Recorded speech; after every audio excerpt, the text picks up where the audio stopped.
Okay, so I thought it would be nice to record a warm-up for origami. I'll be using this chiogami paper, and this is not the best chiogami paper. The reason being is that it is also duo, so it's colored on both sides, which is a terrible, terrible idea. So normally with kami paper, you have a saturated colored side here, and you have an unsaturated white, just completely normal white side on the other side. The reason being, you can't really see folds that well on the saturated side. And so having the white side allows you to see what you're doing. Now, when you're working with duo, so this is quite possibly the worst duo color-wise that I've seen, is black on both sides. It can become very difficult to fold if the colors are saturated. So this is a very saturated black, which makes it difficult to fold, so you have to do pretty much everything by feel and memory rather than sight. Now, typically with chiogami paper, you have this very saturated, there's a lot of kind of busy pattern on one side that makes it impossible to see any lines, and the other side will be completely white. But here, I have a saturated color, which makes it difficult to see what I'm doing. But anyways, I'm going to be folding an origami kiwi. So this is the model, original design, as a warm-up. So to begin with, I'll be folding in half.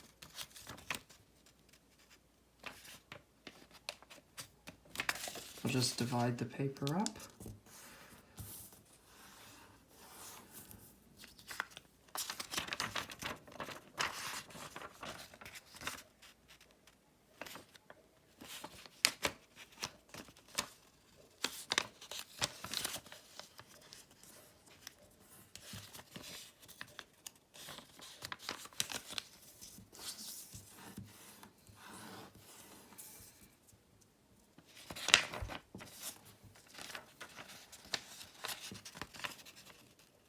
Thankfully, this paper is usually cut to a perfect square, which makes it simple to fold in half diagonally. But with paper that is not a perfect square, you need to be extra careful.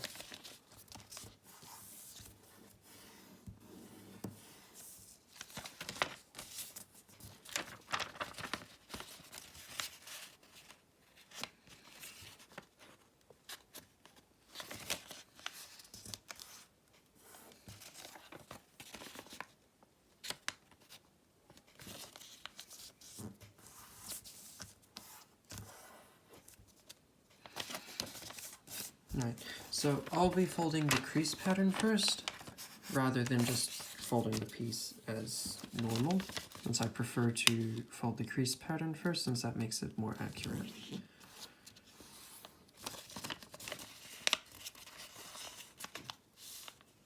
So this is a giant rabbit ear fold here.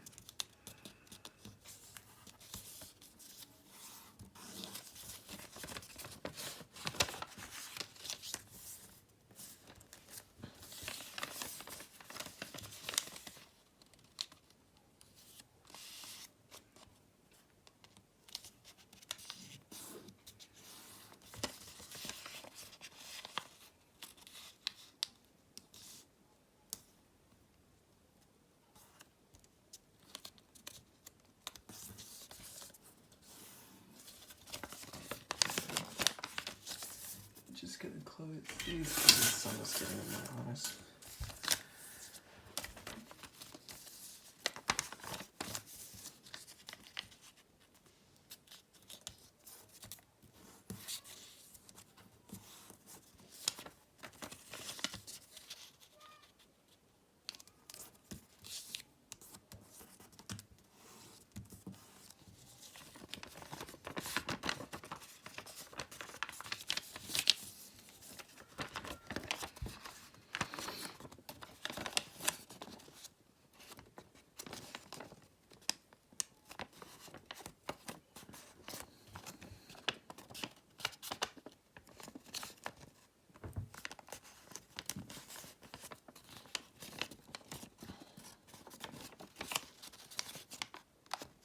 So you can see there, actually I needed to check the creases to see where I was because I couldn't see because of the pattern. But I would have to do that anyways if this were a different color on the bottom. Okay, so now I'm going to do something I called the Kawasaki mirror fold because it uses Kawasaki's theorem to perfectly mirror a fold. So I'm going to fold along here and then along there, and that's going to perfectly mirror that. Okay, so I've mirrored this fold along this axis of reflection, and it's copied it perfectly.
Okay, so now the majority of the crease pattern is finished. I just need to make the tail and head piece, which can be a little bit tricky to see where I am. Just gonna make markings. Normally I wouldn't do this if the paper were easier to see, but because it isn't, I make these markings to keep my position. You can actually see what I'm doing.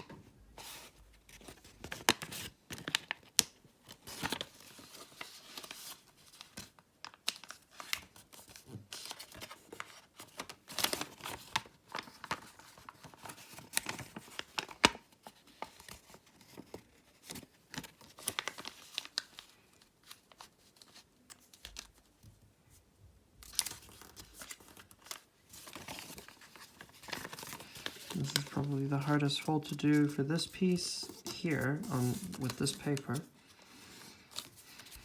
Just to fold it up. You need to fold it up where this line is here, but yeah, you can't see it.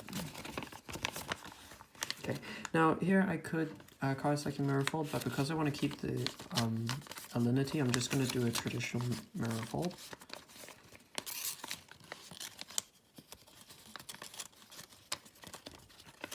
There, and that is the crease pattern for the kiwi. So now it's time to fold. Thankfully, doing the crease pattern means that it's easy to fold, even with the chirigami and not being able to see what you're doing. It's just seeing which side needs to be hit or folded.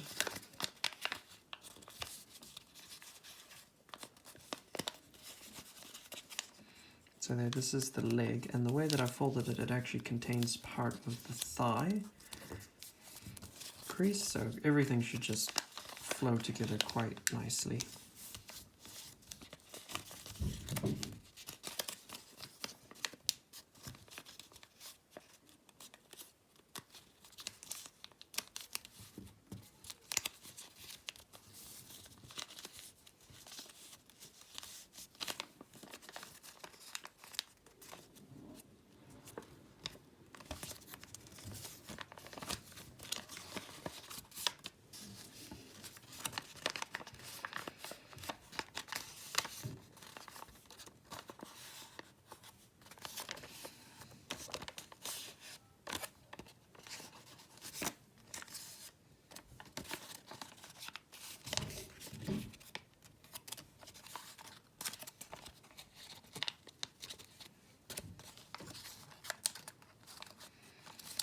Now,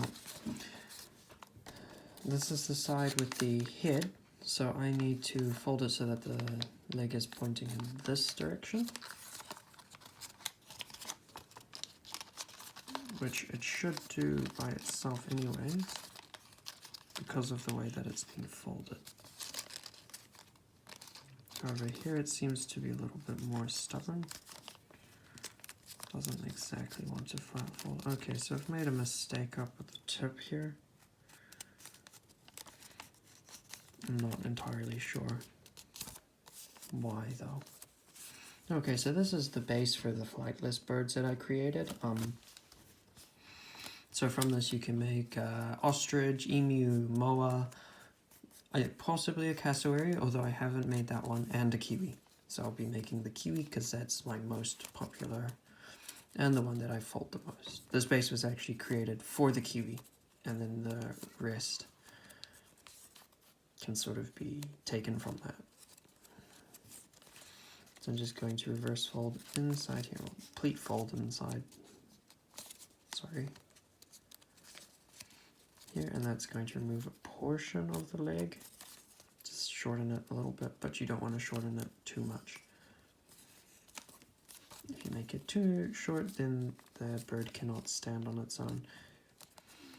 So part of the desirability of this piece is the bird being able to stand on its own, which only ever happens if you fold it very well.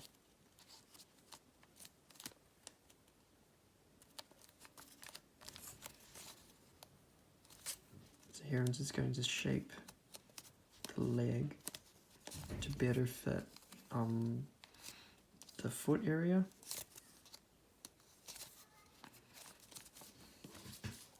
And this is one of the troubles with the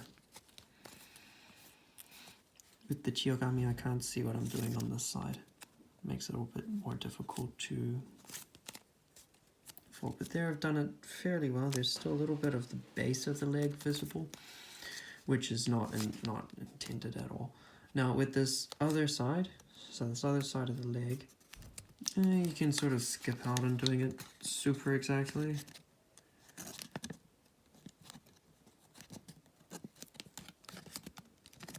So there. And then the foot will come later. That'll be made at the end. So here again, I'm just shaping the thigh.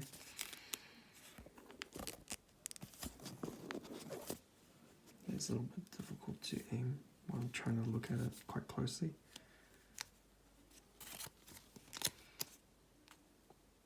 So here I've greatly messed up, so you can see quite clearly there's a disconnect between the thigh and the leg. That will not be too noticeable because it's Chiyogami, but on a kami piece or using different paper, that would not be good at all.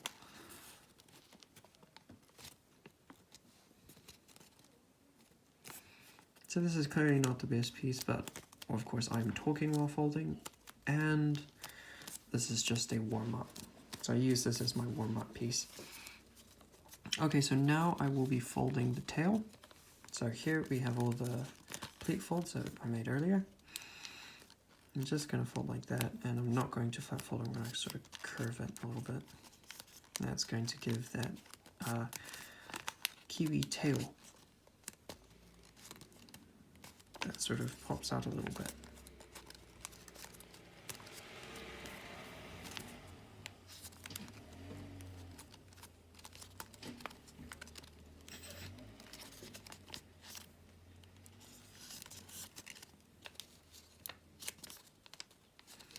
So here again I've failed, I've made a little notch at the tip of the tail. This is not supposed to be like that, and I should be able to fix it by doing this. It should just be one continuous line with no issues. So the midsection should go out, and there shouldn't be anything jutting out after that point. So there we've got the complete little bit there. And that is actually a problem from an earlier fold, so when I curved it a little bit too much, but that's okay. So now I'll be making the head. The head is one piece that needs to be pretty much fully folded from scratch.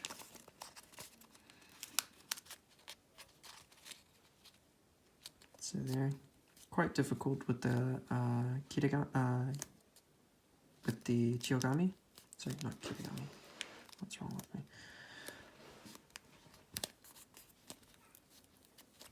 Just because I can't really see what I'm doing that exactly here. And of course at this stage folding it differently can result in a few different birds, but I'll be folding it down and creating the kiwi. So here I'm just going to deal with this little flap, which I find undesirable.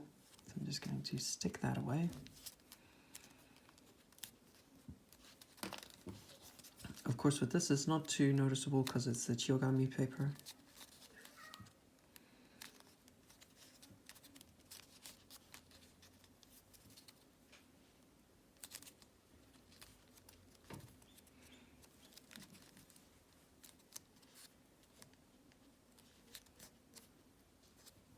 Okay, and there you can see the head of the kiwi with the body.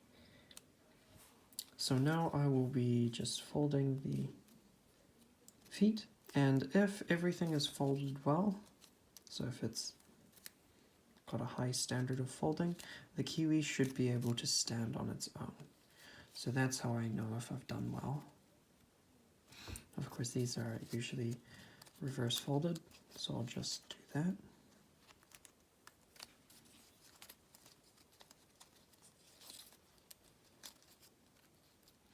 Now I can tell that this is not a very well folded piece. However, I do want to see if it can stand with some adjustment of the feet. Some adjustment of the feet is usually required for it to stand.